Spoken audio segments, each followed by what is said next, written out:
Tá no ar mais um vídeo do Argo e hoje a gente tá aqui pra falar sobre o filme de As Crônicas do Skane. Se por acaso você é um dos desavisados, fique sabendo que sim, a trilogia de mitologia egípcia do Rick Riordan vai virar filme pela Netflix. Já tem alguns meses que essa novidade foi anunciada e eu estou muito animada, muito ansiosa e vim aqui falar sobre isso porque eu tenho algumas expectativas sobre essa adaptação.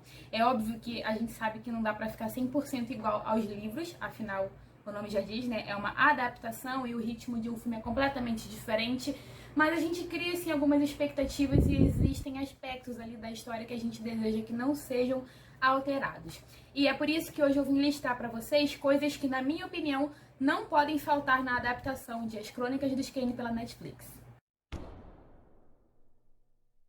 Antes de começar esse vídeo, eu quero lembrar você de se inscrever aqui no canal, ativar as notificações, avaliar o vídeo e aproveito para te convidar para me seguir nas redes sociais, tanto no Instagram quanto no Twitter. Eu sou @argoii_, igual tá aparecendo aqui na tela, e eu posto vários conteúdos, threads e coisas legais por lá também. Vamos ao que interessa. Bom, essa lista que eu fiz, na verdade, ela tem duas partes, mais ou menos. Uma é focada nas cenas do livro, que eu não quero que faltem, e a outra parte da lista é focada em aspectos da história que eu gostaria que a Netflix não deixassem de lado. Lembrando que é uma opinião pessoal, então talvez eu tenha esquecido alguma coisa, ou talvez você tenha uma percepção diferente da minha. Deixa aqui nos comentários o que você pensa a respeito, tá? E eu também foquei essa lista só no primeiro livro da trilogia, que é A Pirâmide Vermelha, porque os outros filmes ainda vão demorar um pouquinho mais pra sair, a gente pode falar mais sobre eles depois. Vamos lá! Primeira coisa que a Netflix não pode deixar de lado nessa adaptação.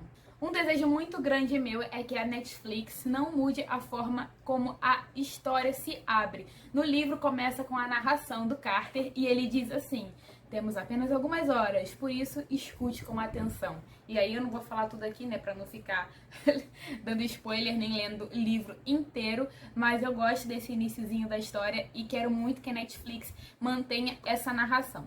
A segunda cena que, na minha opinião, não pode faltar é a explosão no Museu Britânico, até porque é ali que a história começa realmente a se desenrolar, quando alguns deuses são liberados e se hospedam nos corpos que estavam por ali. Aí eu não vou falar de quem pra não dar spoiler também, mas apesar de que eu acho que todo mundo que tá vendo esse vídeo aqui provavelmente já leu, né, CDK, mas enfim, vou tentar me ater mais às informações básicas. Mas essa cena, óbvio, não pode faltar, porque ela é o grande estopim ali pro desenrolar da história. Outra coisa muito legal na história que tem nos livros e que eu espero que a Netflix não deixe de lado são os flashbacks da infância do Carter e da Sadie. Isso porque eles já começam no livro ali com os 13, 14 anos, mas a gente sabe de alguns acontecimentos importantes do passado deles, como o aniversário de 6 anos da Sadie, quando eles explodem um bolo, como o momento da separação deles, quando a Sadie fica sob a guarda dos avós e o Carter vai embora com o pai dele. Então eu tenho a expectativa de que no filme eles, né, tragam essas informações e de repente ali na forma de flashbacks pra gente dar uma espiadinha na infância deles. São momentos, são trechos da infância deles que impactam na história também e é muito interessante de se ver.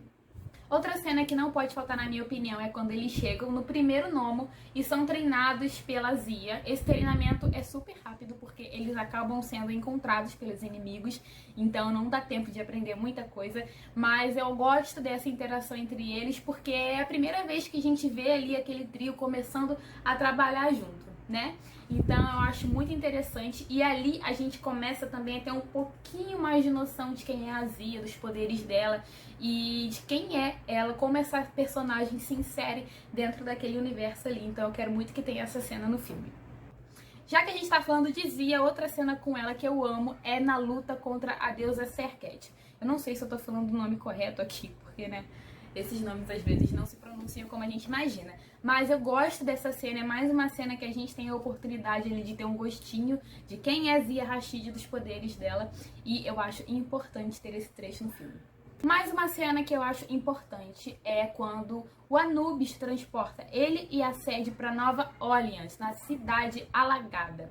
Essa é uma cena também simples, mas é a primeira conversa que a gente vê entre esses dois personagens, que quem já terminou de ler a trilogia sabe que tem uma interação importante no futuro, né, dessa história.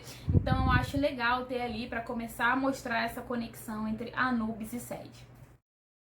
É óbvio que, na minha opinião, não poderia faltar nenhuma cena do livro, mas eu gosto de manter as minhas expectativas num nível razoável, porque como é um livro grande e os filmes não têm tempo de retratar tudo aquilo, vai ser adaptado, algumas coisas inevitavelmente vão ser cortadas, então não dá pra gente achar que não vai faltar cena nenhuma.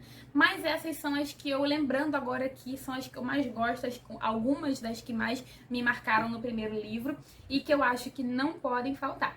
Agora a gente vai falar sobre aspectos da história que não são cenas necessariamente e que eu também gostaria que a Netflix desse atenção.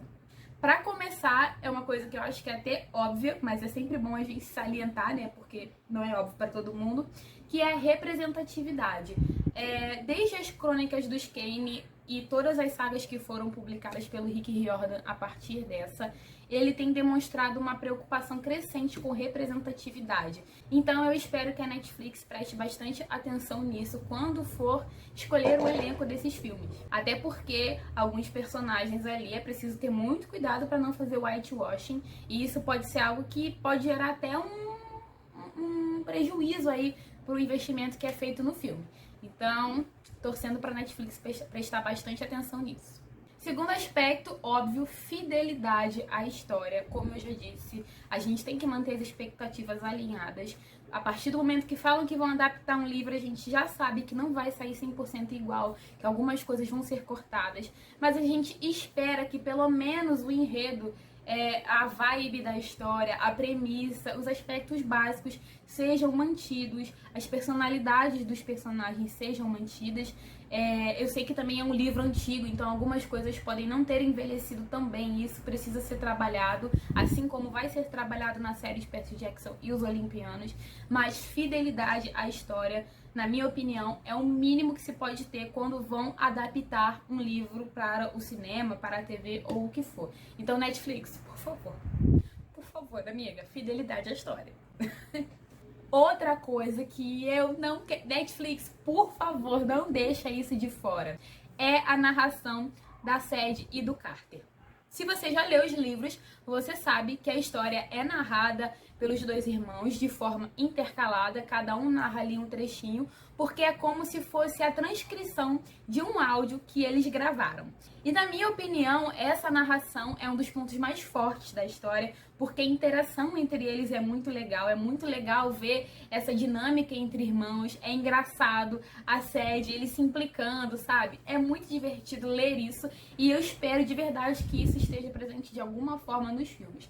E, como eu disse, né, a dinâmica deve mudar um pouco, porque o filme ele pede um ritmo diferente dos livros, mas eu de verdade espero que tenha lá a vozinha deles narrando e aquelas picuinhas que eles ficam dizendo por trás da história. É muito legal, muito engraçado, e tomara que isso não fique de fora. Bom, essas são as coisas que eu acho que não podem faltar no filme de As Crônicas dos Kane. Sinceramente, eu com certeza esqueci de alguma coisa, porque são muitos detalhes da história que a gente gosta e que fazem diferença. Eu tentei deixar de fora coisas que são muito óbvias, tipo as principais cenas do livro, porque é óbvio que as principais cenas não podem faltar. Então, para esse vídeo também não ficar muito extenso, eu coloquei aqui só... Enfim, a minha opinião, aquilo que eu acho que poderia ser cortado, mas não deveria. Me conta aqui nos comentários o que você acha sobre isso, quais são as suas expectativas para esse filme. Você tá ansioso? Você acha que a Netflix vai arrasar? Eu tô com as expectativas positivas, torcendo para tudo dar certo e tomara que esse filme saia logo. Lembrando que a gente ainda não sabe quando vai sair esse filme, né? Tudo que a gente sabe até o momento que eu tô gravando esse vídeo aqui é que tem um roteirista londrino trabalhando nesse projeto e mais nada. É isso. Vou ficar por aqui até o próximo vídeo do Argo. Tchau!